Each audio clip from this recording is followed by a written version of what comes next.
Did you know that most of the fear and anxiety we experience doesn't come from the actual events in our lives, but from how we perceive them? It's a concept that ancient Stoic philosophers mastered over 2,000 years ago, yet it feels more relevant than ever in today's fast-paced, constantly connected world. In an age where uncertainty is a constant, from career challenges to personal relationships, learning how to manage fear and anxiety isn't just a luxury, it's a necessity. This video will explore 5 specific strategies grounded in Stoic wisdom that will help you not only face these emotions, but transform them into tools for growth and resilience.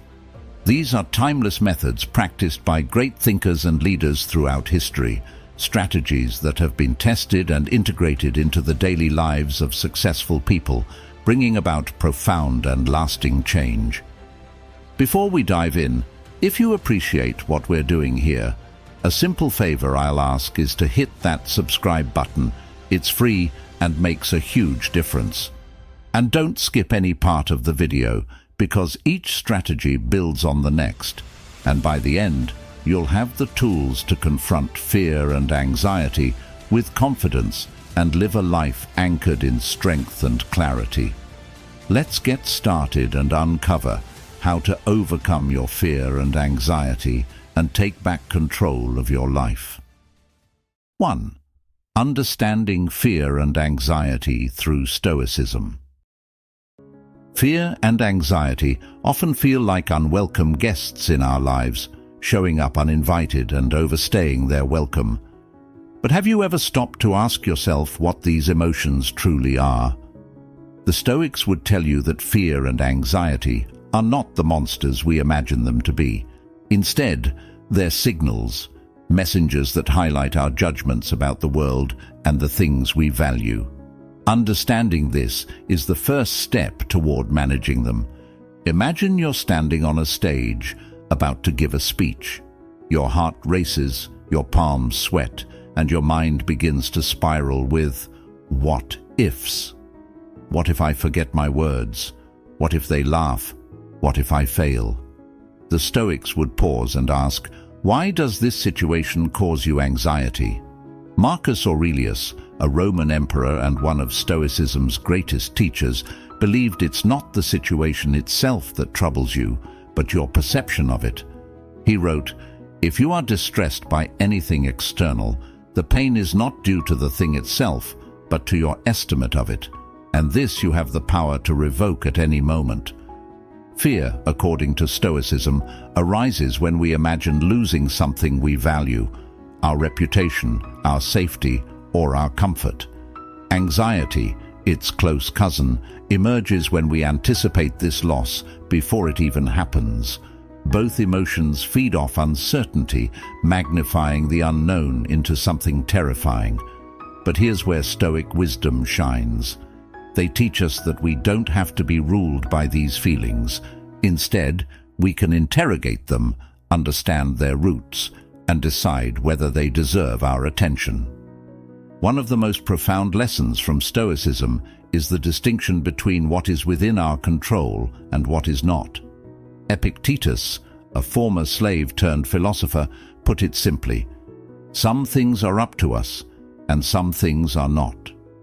You can't control how others will react to your speech, the weather on the day of an important event, or the twists and turns of life.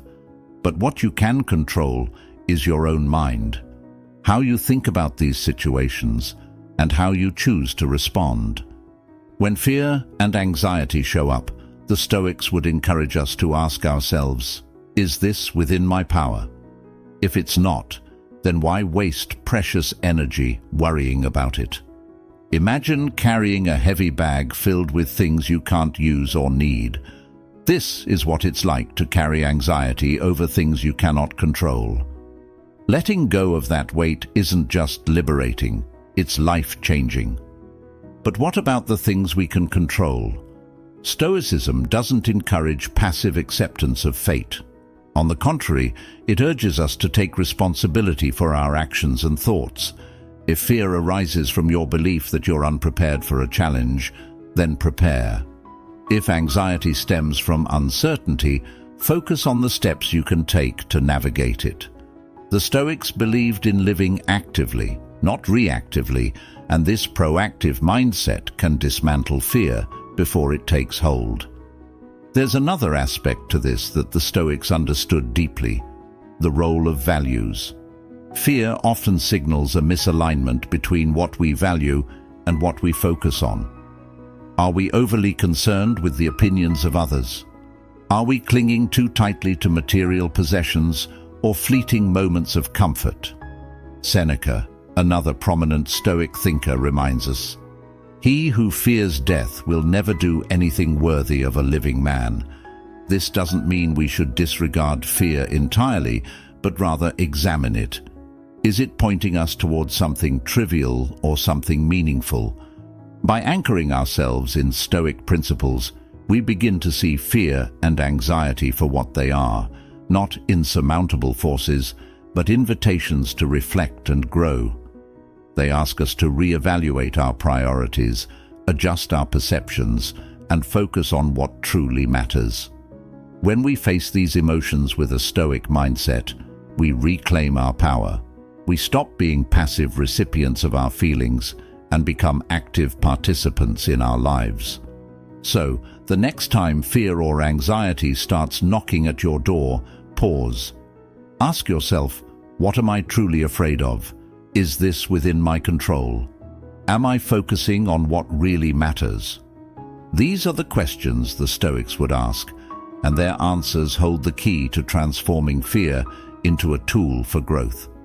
By embracing this perspective, we can begin to live with greater peace, clarity, and purpose, free from the chains of unnecessary worry. 2. The power of perception. It's incredible how much our thoughts shape our reality.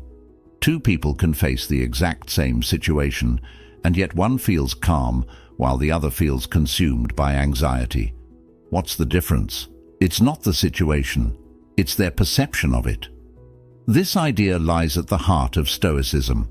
The ancient Stoics believed that the way we interpret the world determines how we experience it, and by mastering our perceptions, we can change how we respond to life's challenges. Imagine you're caught in a traffic jam. You can't control the cars around you or the ticking clock, but you can control how you interpret the situation. One perspective might be frustration. This is ruining my day. Another might be gratitude. At least I have this time to listen to my favorite podcast. The event doesn't change, but your perception of it does. This shift, small as it may seem, can completely transform your emotional state. Epictetus had a powerful way of explaining this.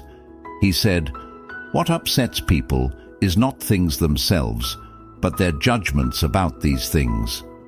Think about that for a second. It's not the traffic jam, the missed opportunity, or the rude comment that upsets us. It's the meaning we attach to those experiences. When we learn to question these judgments, we take back control over how we feel. This isn't just about traffic jams or minor annoyances. Stoicism teaches us to apply this principle to life's biggest challenges. Imagine losing a job. At first glance, this might seem devastating, and it's natural to feel fear or sadness. But the Stoics would encourage us to ask, is there another way to see this? Perhaps losing this job creates space for new opportunities. Perhaps it's a chance to realign your life with what truly matters. Reframing your perception doesn't make the challenge disappear, but it changes how you navigate through it.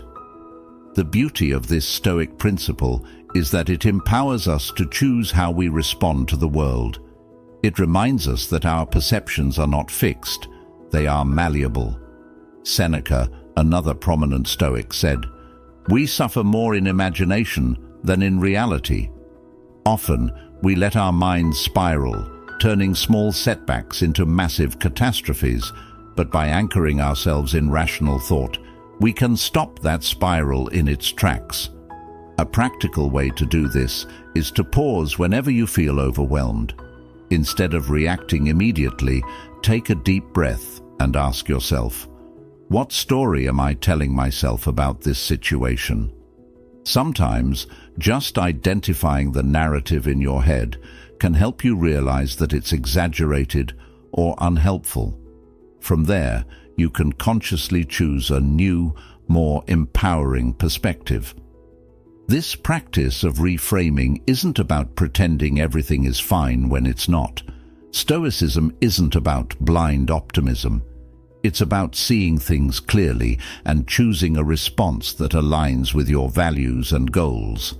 Marcus Aurelius frequently reminded himself to focus on what he could do in the present moment, rather than getting lost in fear or regret.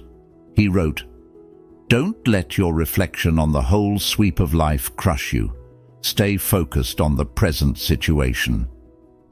The Stoics also understood that perception can turn adversity into opportunity. A failure can be seen as a dead end or as a lesson. A rejection can feel like a loss or a redirection towards something better. By shifting our perspective, we take ownership of our experiences, no matter how difficult they may be. When you start to see your perception as a tool, you realize how much power you have over your emotional state. Life will always throw challenges your way. That's unavoidable. But what is within your control is how you interpret those challenges.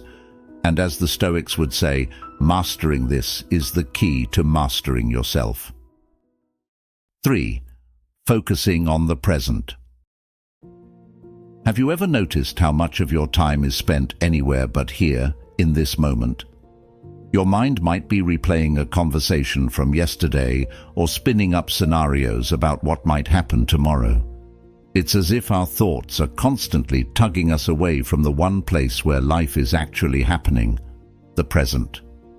The Stoics understood this, and they believed that true peace and clarity could only be found when we anchor ourselves in the now. Imagine this. You're sitting at your desk, working on a project, but instead of focusing on the task at hand, your thoughts are jumping between what you didn't finish last week and the mountain of things you need to get done tomorrow. That mental chatter creates stress, not because of the work itself, but because you're splitting your attention across moments that don't even exist anymore or haven't happened yet. Marcus Aurelius, the philosopher emperor, put it simply, confine yourself to the present. This idea of staying present is deceptively simple. It doesn't mean ignoring the past or never planning for the future. The Stoics weren't advocating for recklessness or forgetfulness. Instead, they taught that our energy is best spent on what we can control right now, in this exact moment.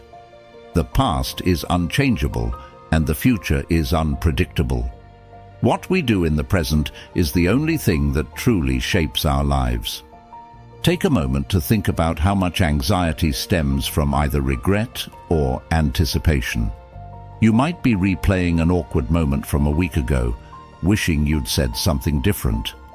Or maybe you're worried about an upcoming decision, playing out endless what-if scenarios in your head. The Stoics would encourage you to pause and ask yourself, what is within my power right now? Epictetus, one of Stoicism's great teachers, reminded us that the present is the only time where we can act, where we can make choices. Staying present doesn't just reduce anxiety, it enhances your experience of life. How often do we rush through our days without truly noticing them? We're so busy checking off tasks and worrying about what's next that we forget to appreciate the little things, the warmth of sunlight on our skin, the sound of laughter, or the satisfaction of completing a task well. The Stoics believed that by fully inhabiting the present moment, we can find joy and meaning even in the most mundane activities. One practice the Stoics used to stay grounded in the present was what we might call mindfulness today. They would remind themselves to focus on the task at hand, no matter how simple or complex it might be. Marcus Aurelius advised himself to do every act of your life as though it were the last act of your life. That doesn't mean living with constant urgency, but rather approaching every moment with care and intention. Even something as ordinary as eating a meal or having a conversation becomes richer when you're fully present. Another powerful Stoic tool is to break down overwhelming situations into smaller, manageable parts. Instead of worrying about everything that needs to be done, focus on the next step. Seneca suggested that we should never let the whole sweep of life crush us. By tackling one thing at a time, we not only make progress, but also avoid the paralysis that comes with overthinking. Living in the present also means accepting the moment as it is, without resisting it or wishing it were different. If it's raining, let it rain. If there's a delay, use that time for something else. The Stoics believed that fighting reality only adds to our suffering. Instead, by embracing the present, we align ourselves with the flow of life and find a kind of freedom. It's not always easy to stay present. Our minds are wired to wander, and modern life pulls our attention in a million directions. But the Stoics teach us that returning to the now is like strengthening a muscle. It gets easier with practice. Start small. The next time you feel your thoughts drifting to the past or future, gently bring them back to where you are. Notice your surroundings, your breath, or the task in front of you. This simple act can transform your relationship with time and with yourself. By focusing on the present, we reclaim our power. We stop being prisoners of what was or what might be, and instead fully engage with what is. As Marcus Aurelius wisely said, "The happiness of your life depends upon the quality of your thoughts." And the highest quality thoughts are those rooted in the here and now. 4. The practice of negative visualization. Have you ever noticed how often we avoid thinking about the worst-case scenario? It's almost like we believe that by not imagining it, we can somehow keep it from happening. But here's the catch. Avoiding those thoughts doesn't protect us. In fact, it can make us more anxious because the unknown looms larger in our minds. This is where one of the most profound Stoic practices, negative visualization, comes into play. It's not about being pessimistic or dwelling on bad outcomes. It's about preparing yourself mentally and emotionally so that fear no longer controls you.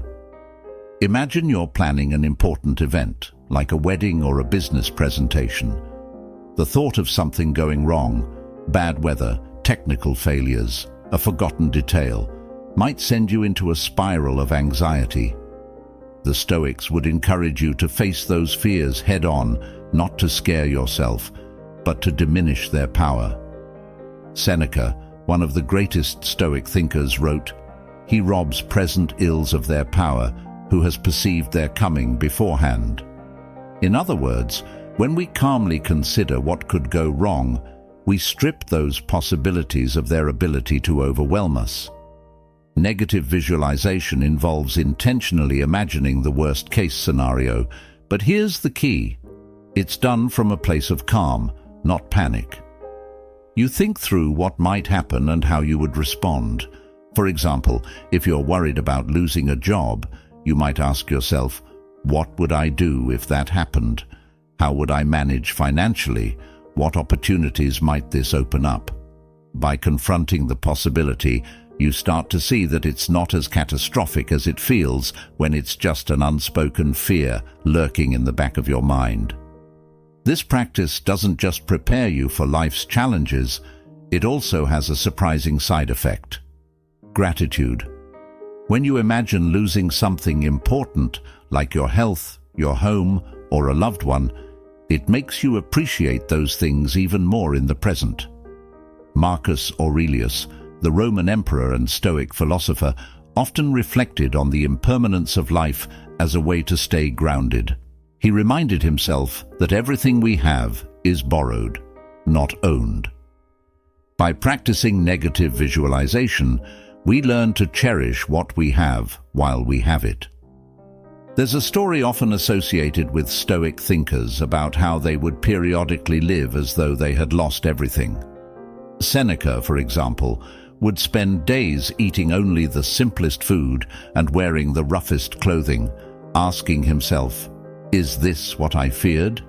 This exercise helped him realize that even the worst circumstances weren't as bad as he might imagine.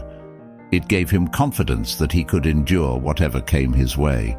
Now, you might be wondering, doesn't imagining bad outcomes make you more anxious? It can seem counterintuitive, but the opposite is true. When you practice negative visualization, you move from vague, overwhelming fears to specific, manageable scenarios. It's like turning on the lights in a dark room. The shadows that seemed so terrifying are revealed to be ordinary furniture. Instead of being paralyzed by "what if?" you start asking, "So what?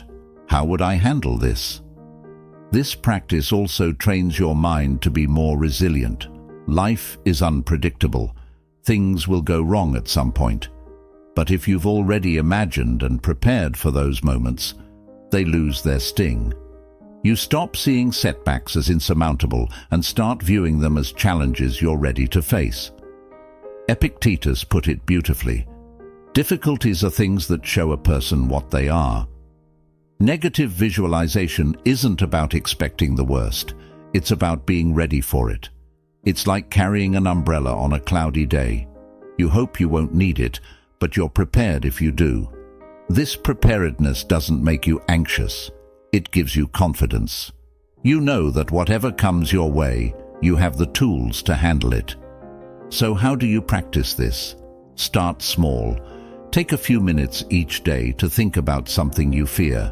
Maybe it's a project going wrong, an unexpected expense, or a tough conversation. Visualize it in detail, not just the problem, but your response. What would you do? How would you adapt? And as you go through this exercise, remind yourself of your strengths and resources. Over time, you'll find that these fears lose their edge, and you gain a sense of calm and control.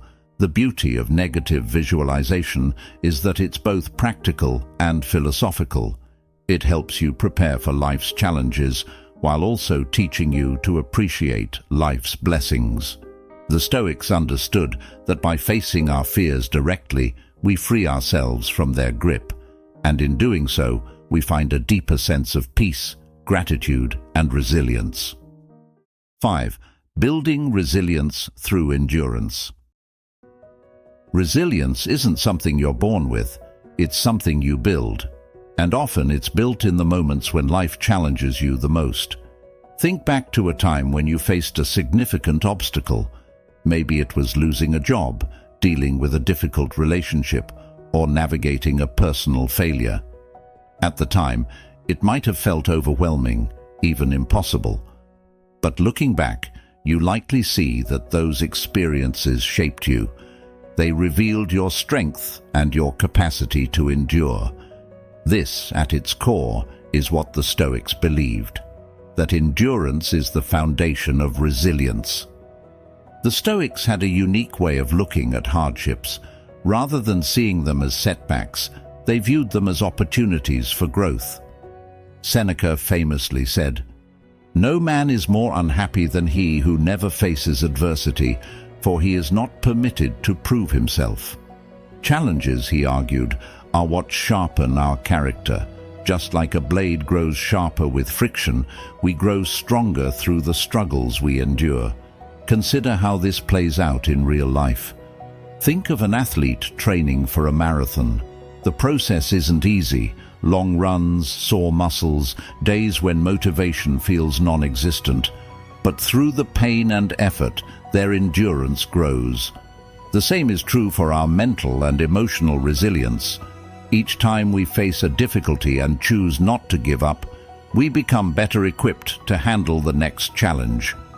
The Stoics were practical philosophers, and they didn't just talk about resilience, they lived it.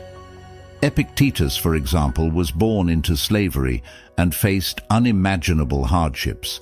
Yet he didn't let his circumstances define him. Instead, He focused on what he could control, his mindset and his actions. He taught his students that we can't always choose our circumstances, but we can always choose how we respond to them. Difficulties are things that show a person what they are, he said. In other words, adversity reveals our true character. One of the key Stoic principles is to prepare for hardships in advance. They called this premeditatio malorum, or the premeditation of evils. It involves imagining potential challenges and considering how you might respond. This practice isn't about dwelling on negative possibilities. It's about building mental fortitude. By preparing for difficulties, you're less likely to be caught off guard when they arise. And when you've already envisioned yourself enduring tough times, you're more confident in your ability to face them. Another way the Stoics built resilience was by embracing voluntary discomfort. Seneca, for instance, would periodically live as though he were poor, eating simple food and wearing plain clothes. He wanted to remind himself that even in the worst circumstances, he could endure. "Is this the condition I so feared?" he would ask. This practice not only strengthened his resilience, but also reduced his fear of losing comfort and luxury. When you know you can handle discomfort, you stop being afraid of it. Endurance also teaches us patience. The Stoics understood that not all challenges can be overcome quickly. Sometimes the only way out is through. Marcus Aurelius often wrote about the importance of perseverance. He reminded himself to approach each day's tasks, no matter how difficult, with discipline and focus. "Endure and persist," he wrote. "This is the philosophy of life." It's easy to romanticize resilience, but the truth is, building it isn't glamorous. It's messy, uncomfortable, and often frustrating, but it's also deeply rewarding. Every time you push through a difficult moment, you prove to yourself that you're capable. You learn that pain, whether physical or emotional, is temporary. You discover that setbacks don't have to define you. They can refine you. The Stoics didn't see resilience as an end goal, but as an ongoing practice. Life will continue to test us, sometimes in ways we can't predict. But by embracing endurance, we become stronger with each challenge. We stop fearing difficulties and start seeing them as opportunities to grow. 6. Detaching from outcomes. Have you ever felt paralyzed by the need to achieve a certain outcome? Maybe you've poured your energy into a project, a relationship, or a personal goal, only to find yourself obsessively worrying about whether it will work out the way you hoped. It's exhausting, isn't it? That fear of failure or disappointment can steal your peace of mind. But what if you could let go of that pressure and simply focus on the process itself? The Stoics believed this was not only possible, but essential for living a fulfilling life. At the heart of Stoicism is the idea that while we can control our actions, we cannot control their outcomes. Epictetus put it simply, "Some things are up to us, and some things are not. Your effort, your preparation, and your attitude, those are within your control. But the results, those depend on countless factors, many of which are completely outside your influence." Recognizing this distinction is liberating. It frees you from the burden of worrying about what you can't change and allows you to channel your energy into what you can. Think about an artist working on a painting. They pour their heart and soul into the brushstrokes, but once the painting is complete, how others perceive it is out of their hands. Will it be admired or criticized? The Stoics would say that's irrelevant. What matters is that the artist gave their best effort and stayed true to their vision. The same applies to any endeavor in life. Whether you're applying for a job, training for a marathon, or starting a new business, your job is to give it your all, not to cling to a specific result. But detaching from outcomes doesn't mean you stop caring. In fact, it's the opposite. It means caring deeply about what you're doing while accepting that the result is not entirely yours to determine. Marcus Aurelius, the Roman emperor and Stoic philosopher, often reminded himself to focus on his duty rather than the rewards. "Never let the future disturb you," he wrote. "You will meet it, if you have to, with the same weapons of reason which today arm you against the present." This mindset allows you to stay grounded in the moment, free from the anxiety of what might or might not happen. One of the biggest sources of stress in life is the gap between expectation and reality. We set our sights on a specific outcome, and when things don't go as planned, we feel frustrated, disappointed, or even defeated. The Stoics teach us that this suffering often comes not from the situation itself, but from our attachment to how we thought things should be. By detaching from those expectations, we can face life's twists and turns with greater resilience and calm. Imagine you're studying for an important exam. You've done everything you can to prepare. Hours of reading, practice tests, sleepless nights. But on the day of the exam, the questions are unexpectedly challenging, or maybe you're not feeling well. The outcome is uncertain, no matter how much effort you've put in. Instead of fixating on the score, the Stoics would encourage you to focus on the effort you made. Did you prepare diligently? Did you give it your best? If the answer is yes, then you've succeeded, regardless of the grade. This approach also applies to relationships. Sometimes, despite your best efforts to communicate, support, or nurture someone, the relationship doesn't work out. It's tempting to blame yourself or feel like a failure, but the Stoics would remind you that the other person's choices and feelings are not within your control. What is within your control is how you showed up, how you acted, and how you treated them. By focusing on those aspects, you can find peace even when things don't go the way you hoped. Detaching from outcomes is not about giving up ambition or goals. It's about anchoring your happiness and sense of self in the process rather than the result.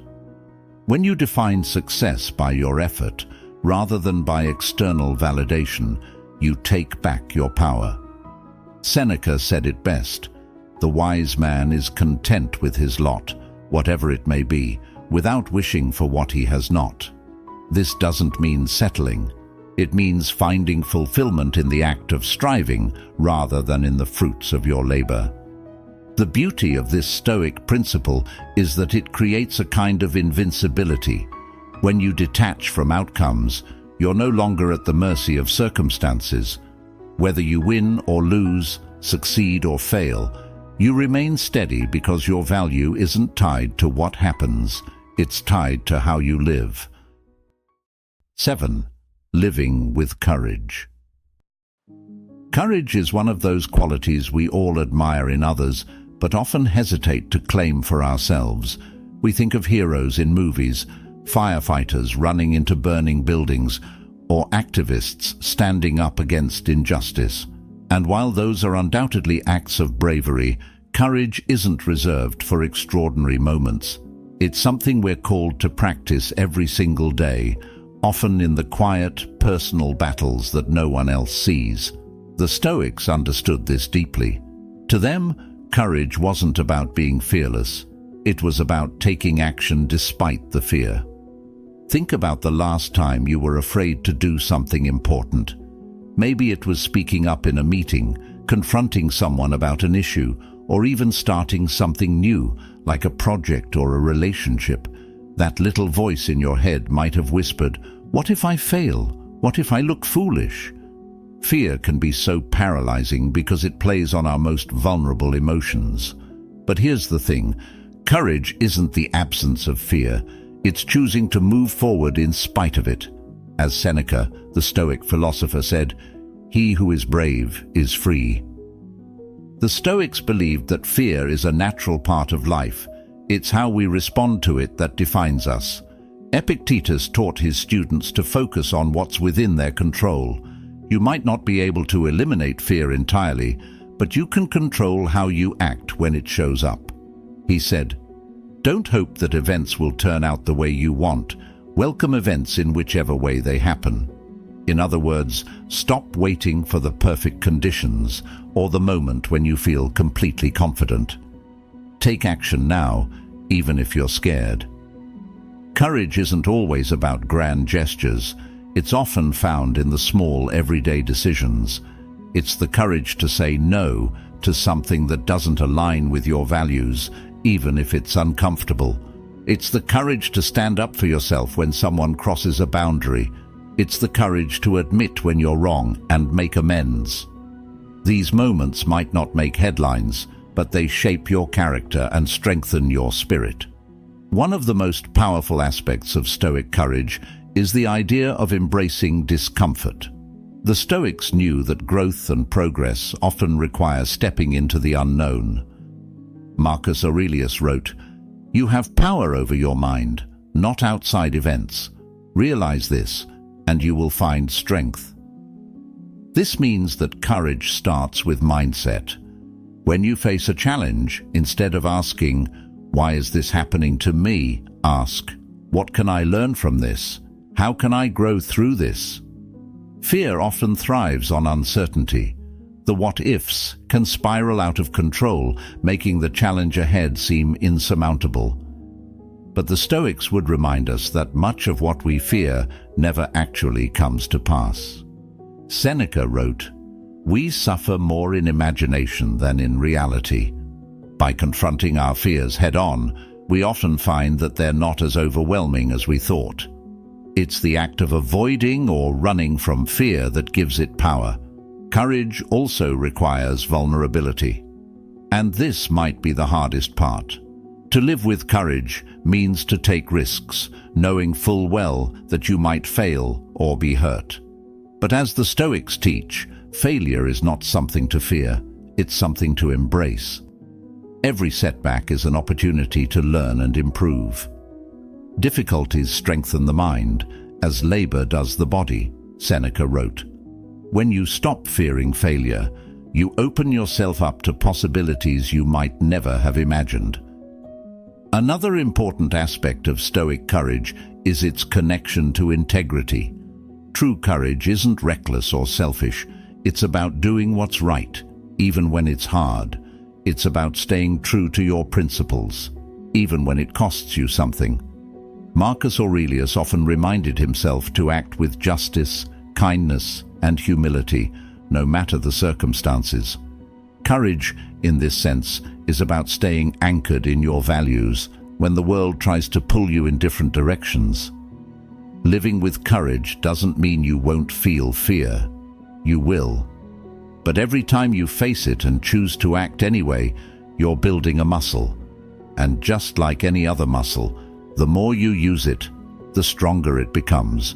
Over time, you'll find that the things that once intimidated you no longer have the same grip. You'll discover a sense of freedom that comes from knowing you can handle whatever life throws your way. Fear and anxiety don't have to control your life. With the timeless wisdom of Stoicism, you have the power to transform these emotions into strength, clarity, and resilience. Remember, every step you take toward mastering your emotions is a step toward mastering your life. Thank you for being a part of Stoic Journal today. Your time and attention mean the world to me. If you found value in this video, don't stop here. Click on one of the suggested videos on your screen to dive deeper into practical Stoic strategies that will guide you toward living a calmer, more fulfilled life. And as always, stay strong, stay centered, and I'll see you in the next video.